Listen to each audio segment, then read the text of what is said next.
మిరపలో మనకు ఎక్కువ శాతము నల్లి నల్ల తామర పురుగు అనేది చాలా ఎఫెక్టివ్గా మనకు డ్యామేజ్ అయితే చేస్తూ ఉంటాయి. ఇది విధంగా మనకు ఆకులు గోకేసి కొసలని మాడిపోవడం అయితే జరుగుతూ ఉంటుంది. ఎక్కువ శాతం మనకు ఎర్రనల్లి వల్ల నల్ల తామర పురుగు వల్ల ఎఫెక్ట్ అయితే జరుగుతూ ఉంటాయి. కాబట్టి వీటికి గల బెస్ట్ కాంబినేషన్స్ ఒక 4 రకాల కాంబినేషన్స్ చెప్తాను. వీటిని మార్చుకొని స్ప్రే చేసుకోండి.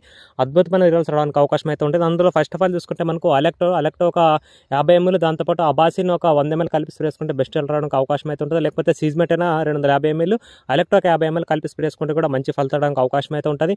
అదేవిధంగా రెండో కాంబినేషన్ స్ప్రే చేసిన తర్వాత మళ్ళీ 6వ రోజు ఏం చేస్తారంటే ఒకసారి రోగార్ ఒక 500 ml, దాంతోపాటు జంప్ ఒక 40 గ్రాములు కలిపి స్ప్రే చేసుకుంటే కూడా మంచి ఫలితం రావడానికి అవకాశం అయితే ఉంటుంది.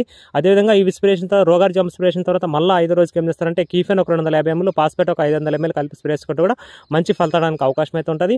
అదేవిధంగా ఇది స్ప్రే చేసిన తర్వాత మళ్ళీ వారానికి రోగార్ ఒక 500 ml, అక్టారా ఒక 250 ml లిక్విడ్ కనుక కలిపి స్ప్రే చేసుకుంటే కూడా మంచి ఫలితం రావడానికి అవకాశం అయితే. ఈ 4 స్ప్రేలతో ఖచ్చితంగా మనము నల్లి నల్ల తామర పురుగును 100% కంట్రోల్ చేసుకోవడానికి తక్కువ ఖర్చులో బెస్ట్ కాంబినేషన్ అయితే చెప్పుకోవచ్చు.